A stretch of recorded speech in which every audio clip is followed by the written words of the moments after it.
You have an upset stomach for a couple days and you say, oh, I must have eaten something bad the other night, and you don't even think about your water because we don't assume that water contains bad things in America.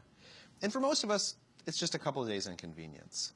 But for some populations, the elderly, the young, people with diseases or people with immune problems, these diseases, this exposure can be enormously dangerous. And over a lifetime, as you're exposed to other things, to arsenic, to carcinogens that are in water, they end up impacting our health in ways that we probably don't understand. And what were, from what you can tell, the efforts of the Bush administration over the past 8 years to deal with some of these problems, as I'm sure EPA scientists and other government scientists were discovering the spread of the problem? The Bush administration was notably inactive on environmental issues. Now, I will say the reductions in enforcement of the Clean Water Act started under the Clinton administration. So this isn't a purely Democrat versus Republican issue. That being said, and this has been fairly well documented by my colleagues in other papers as well as at the New York Times, the EPA under the Bush administration was notably inactive on enforcing a lot of environmental regulations. Lisa Jackson, the new head of the EPA, has said that reversing this is a huge priority for her. And so we're seeing a lot more science-based standards coming into the agency. But the problem is that, it takes a long time to build up a robust system. I mean, it's like, building a newspaper or building a company. It takes a long time to build it up. You can destroy it in just a couple of years.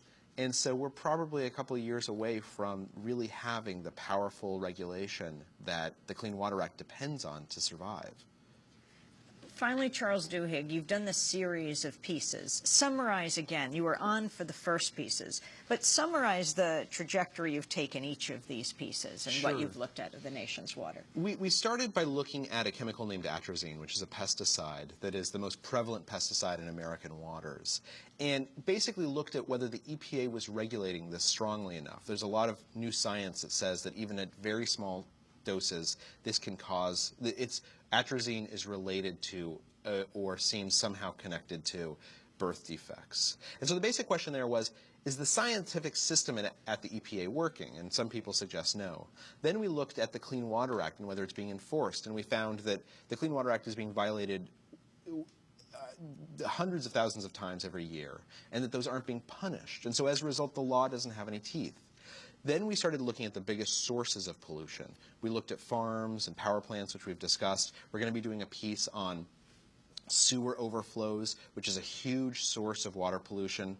And then finally, later this year, we'll look at the Safe Drinking Water Act and issues around that law and whether it's working. And we're just going through the data now, but there's a lot of reasons to believe that in the last 10 or 15 years, the world has been transformed in terms of the chemicals that we can now use and that we have at our disposal, in terms of how dangerous they are at very, very small concentrations, and that these laws that were created in the 1970s have not been updated to deal with these new threats. And in fact, I recall when I did a lot of research on the toxic toxic releases as a result of the World Trade Center collapse, there's thousands and thousands of chemicals for which there are no safety limits that the federal government has. That's exactly right. A very few number of them that are actually regulated in that sense. That's absolutely right. And what's interesting is that we have lived through the greatest chemical revolution in the history of the world, right? I mean, we've really solved, and this has been wonderful in many, many ways. We've solved how to create new chemicals and have used that power to really improve the world. But chemicals are dangerous things, and the more complex the chemical, the more dangerous it is at smaller and smaller concentrations.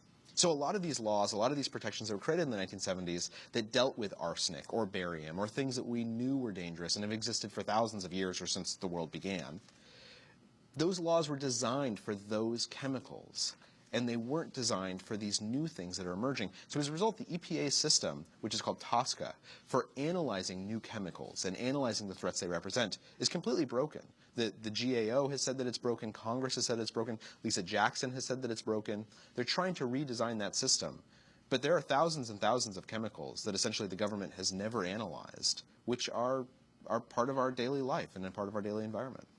And the power of the lobbyists, I go back to because we see it with the health insurance industry now. We see it operating overtime and overdrive in Washington, D.C. In 2000, they had a tremendous effect when the Bush administration was going to issue stricter controls. Their lobbying efforts gutted that, scuttled that. What makes you think the same won't happen now? Well, I think what's happening now is there's been a lot of meetings, and you know, no industry wants more regulation. It just creates more cost, right? I mean, I think anyone who works in any industry thinks, oh, we do a pretty good job. We don't need the government coming in.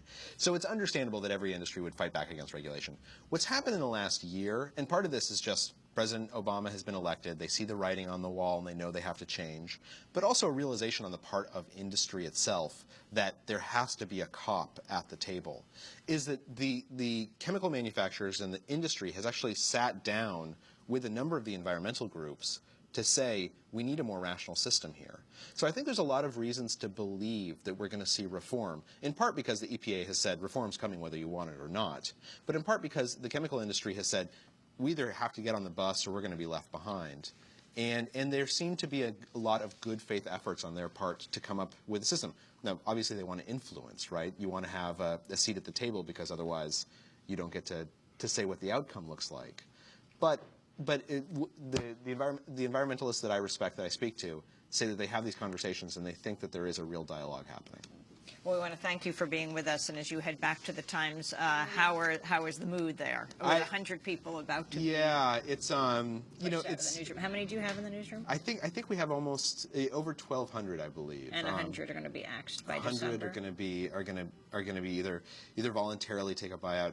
You know, it's this project that we've done, and we've spoken about this before, we spent 10 months building a database, and there were probably 7 or 8 people involved in it. And more extensive than the EPA. More extensive than the EPA. And one of the things that readers said that was really encouraging is they said, thank goodness the Times is doing this type of work. It's expensive. We're living in this new world, and we're trying to figure out how the newspaper can be economically viable in this new world. For anyone who's watching who thinks that what the Times does is important, it's important to, we don't do a very good job of saying buy a subscription, but if you buy a subscription, you're supporting the Times or the Journal or Democracy Now! Or anything. You have to economically support the media institutions that you believe in. And what we're seeing right now is that if people forget to support those institutions, we have to fire journalists. And the reality is that there are virtually no media companies left in America that could spare 7 people to work for months and months on one project to be able to come up with this. Yeah, I mean, it used to be, every major city used to have a newspaper that did genuine investigative reporting. Now there's, 2 or 3 newspapers in this nation that really do it. And you don't know the stories you don't see, right? Nobody wakes up and says, oh gosh, there was an important story on water, but nobody wrote it. It's very important that people support. We're so used to, at this point, getting our media for free over the internet and saying it's such a wonderful world that we don't have to pay for the news. But when you don't pay for the news, people suffer, or the journalists suffer. And I know that public radio is dealing with this, you guys are dealing with this, we're dealing with this. If readers and viewers believe in media, buy a subscription, send in donations. And thanks also for helping to explain why people regularly now, every week, are being arrested throughout places like states like West Virginia, being arrested protesting, for example, mountaintop removal, coal power plants, etc. Yeah, and there's no one to cover it.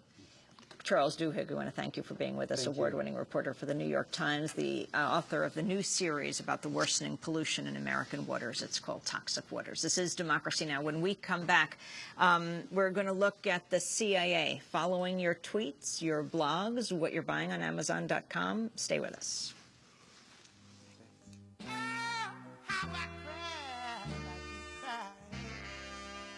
You don't miss your water.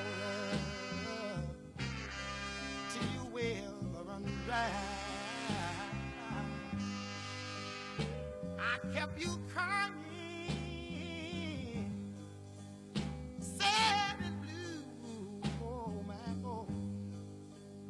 I was a playboy, I just wouldn't be true. But now that you left me,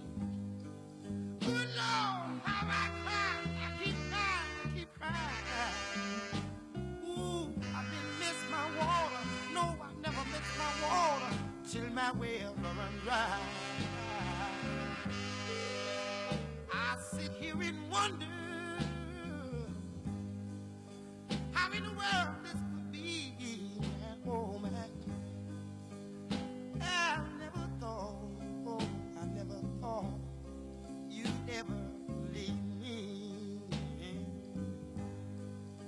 But now that you left. Yes, Otis Redding singing "You Don't Miss Your Water Till the Well Runs Dry." This is Democracy Now!, democracynow.org. We're broadcasting on over 800 stations on Pacifica and NPR and Low Power FM and college and community stations, on public access TV and PBS TV stations and both TV satellite networks. Dish Network, Channel 9415, Free Speech TV, 9410 Link TV, and Direct TV, Channel 375, and we're video and audio podcasting at democracynow.org. I'm Amy Goodman with Juan Gonzalez.